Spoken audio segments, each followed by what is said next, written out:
pleasure of working for the United Federation of Teachers, which is the teachers union, and I do community and parent outreach for the borough of Brooklyn. The work that I've done in the past led to this, and I get a chance to speak to parents, the community, the greater community at large, organizing issues, anything that has to do with education, and pretty much be a bridge between the Department of Education, the United Federation of Teachers, parent leadership, and the community at large. It's the work that I've done now for over 20 years. I have a pleasure of doing, I have a passion for it, and the truth is I couldn't imagine myself doing anything else.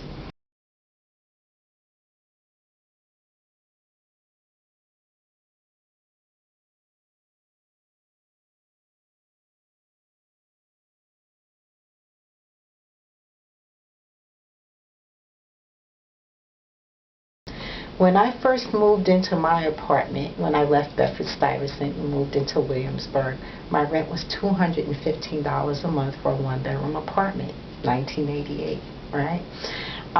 That same one-bedroom apartment is probably, 4 times that now? And as a result, affordability has definitely changed the community as a result of gentrification. So we watched our community, our school community population decreased because people with families began to leave the area simply because they could no longer afford to live there. So gentrification has definitely priced out the families that once lived in the community. And we watched a steady decline in our school enrollment. So I'm sure you're very much aware when school enrollment declines, so does school funding, right? And so we watched buildings that were built a generation or two ago to house maybe 1,500 or 1,600 students have maybe 500 to 600 students in those buildings. And the superintendent of schools that I worked with at that time, I regularly asked, well, what's happening with our students? Where are they going? Are they moving to other areas? What's going on? And one of the things that the superintendent had made me aware of in her report was simply they were leaving the city. It's not so much that they were even going to other communities within the city. They were discharging and going to Pennsylvania, Florida, point south, because they could no longer afford housing in our community.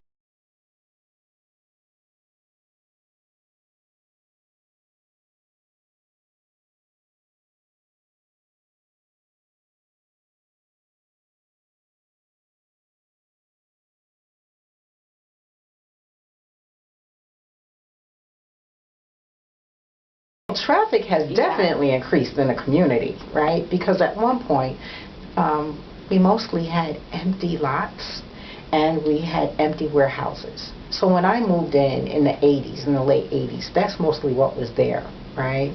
And what was zoned then for commercial was empty. Once that zoning changed and allowed for housing, the infrastructure that just didn't go along with that, right? So we just simply increased housing stock without adding the additional services that were necessary for the people to be there. You know, so unfortunately, traffic increased.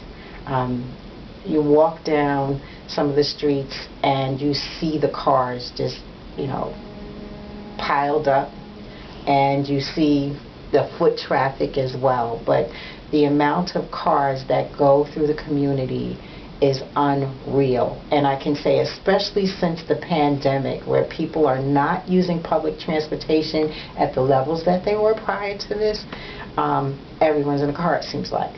So the traffic is unreal through the major arteries of the community. On the community board, I got to see it in a very different way, because even though I sat on the education committee where these issues were talked about, I got to hear firsthand about some of the transportation issues, which was a separate committee that they would bring to the general board. And we talked regularly about how the traffic was impacting the community, and that the community was never set up to address the level of truck traffic that we were getting, because they would of course end up in our city streets, which then pushed up the pollution in the area and lowered the air quality.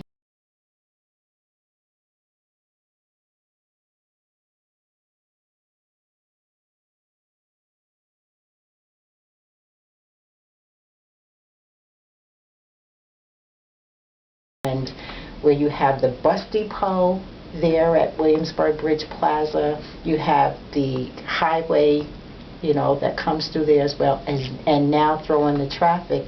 It's an area where the schools have regularly suffered with kids who have asthma. And what happens as a result, those students miss out on a lot of days of school. And so at one point, the hospital that services the area, which is Woodhull Hospital, which is health and, a public hospital that serves the area, they began to have what is their asthma clinic. And they did that in a way to address the high number of residents who were experiencing asthma. And they eventually began to partner with some of our schools. So one of the ways in which I was instrumental is that the community learning school models, which has become very popular and well known and successful in the city. I was a very staunch advocate early in the days regarding community learning schools, and actually it's a matter of pride for me that District 14 has so many community learning schools because I advocated for the district to have them. They were able to partner schools with Woodhull Hospital regarding their asthma clinic to treat our students. So that way we would see a difference in, of course, the attendance rates. As you know, when kids are not in class, they're not learning. So we were able to help them with their asthma. It made families more comfortable and give them access to health care so that students would be able to attend schools.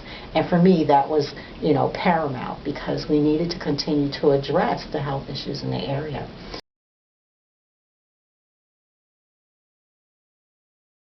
Yes. Yes. Asthma rates definitely went up. And Brooklyn and Central Brooklyn and the South Bronx are where you see those numbers the most. And it has continued to be a real issue in the community. So, unfortunately, there's a correlation between the two.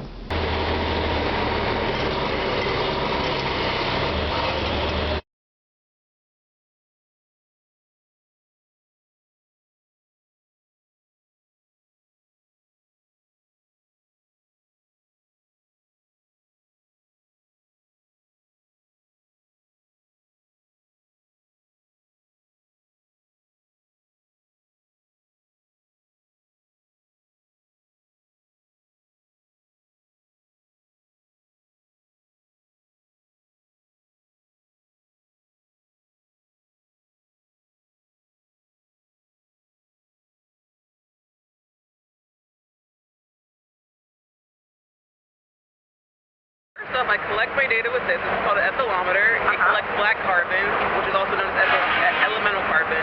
Basically, it's just a byproduct of combustion. Like when you see trucks at like a red light, and all of a sudden all the cars have to like ramp up to move, there's some combustion going on. It's releasing air pollution, basically. Or you can also get it from like diesel exhaust, which is also why I'm like counting that as well. But most of what I'm really looking for is an association between the black carbon that I'm seeing in the air and any sort of effect, like any sort of decrease of exposure levels with greenness or by influenced by traffic levels, things like that.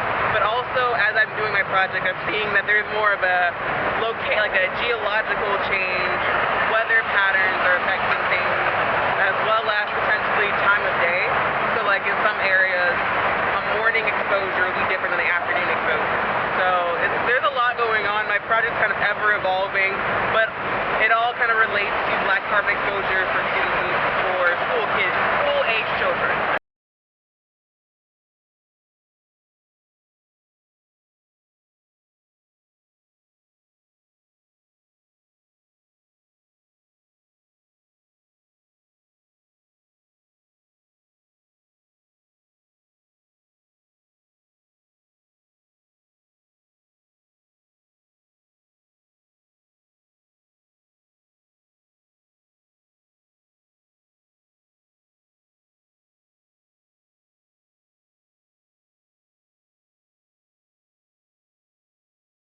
First off, I'm walking for weeks. 1 week per season, 3 days each week, which will be 2 weekdays and 1 weekend, just to see like the difference in that kind of thing. But I'm mostly mimicking children's commute times, for instance. So I walk in the morning 5 different routes between 7 and 9 a.m. and then in the afternoon 5 more routes between 2 and 4. And that's basically just mimic kids going to school and kids leaving school. And in the summer it's also it's not just mimicking like the same patterns as during the school year, it's also mimicking summer camp time. Because kids are still going to school for summer camp or tutoring, all these kind of things. But I'm mostly mimicking the kids depending on what route I'm taking. So 3 of my routes focus on elementary school kids. So I perfectly follow traffic patterns. Like I will not walk faster through like a red light. I will try to like make sure I am perfectly following traffic laws because kids that age do. However, when I'm walking 2 of my routes, it's more older kids, so high school age kids and middle school kids. And when I walk with them, a lot of times I'll follow their patterns where they'll like kind of sneak a look and then make sure there are no cars coming, and they'll still go no matter what, if there's a handout or a person walking on like the street sign. So my pattern is mostly mimic the ages I'm following, but they also mimic like their times, like what their daily schedules are.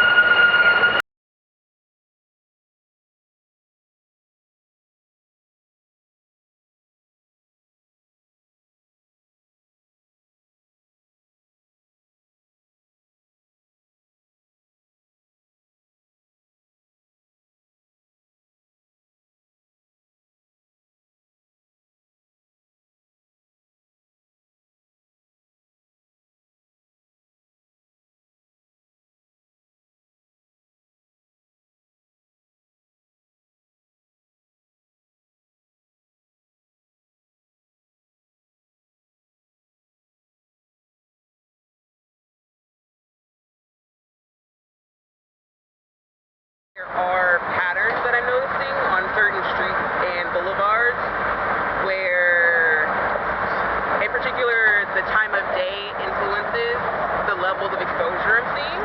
So for certain streets, I will see a higher level in the morning, and in the afternoon I go again, I'll see that they're on the lower end of the spectrum. Mind you, there is no standard for black carbon. So a lot, like the EPA has standards for a bunch of other pollution sources such as PM 2.5, NO2. They have standards where you cannot go above this. However, for black carbon, there is no standard. So what I had to really do is sort of make a spectrum using other papers and put that together as this is a high level, low level, and medium level to determine. Since I don't have a standard myself, I'm spectrumizing everything so that I can at least determine the levels that I'm seeing and whether or not they're actually high according to other papers. As I walk through all of my different routes, I can tell there's a difference in air quality on some routes than others because of the area that they're in.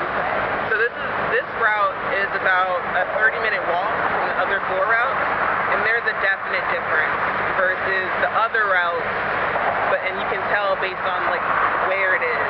See, this route has a highway, it has a subway passing by. On the other side of this highway is a bus depot. So this route has a lot of things going against air quality versus like a couple of my other routes have parks. And they have a bunch of different greeneries and playgrounds. So there's a definite structural difference that I think is on in like different areas that is probably attributing to the difference in air quality.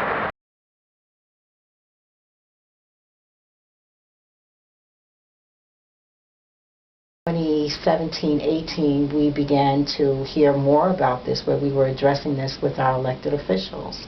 And at the time, we had our prior council member, Diana Reyna, followed by Antonio Reynoso, who is presently the Brooklyn Borough President, began to, bringing residents to talk about the issues regarding air quality and environmental racism, and what were some of the projects that could be brought in to address the issues of air quality and air pollution. And they came up with quite a bit of a couple studies and ideas where they partnered with El Puente in the area, and they did work about how they could green the area, and of course how they could engage elected officials with discretionary funds and Reso A funds so that we could fund green projects to better air quality in the community.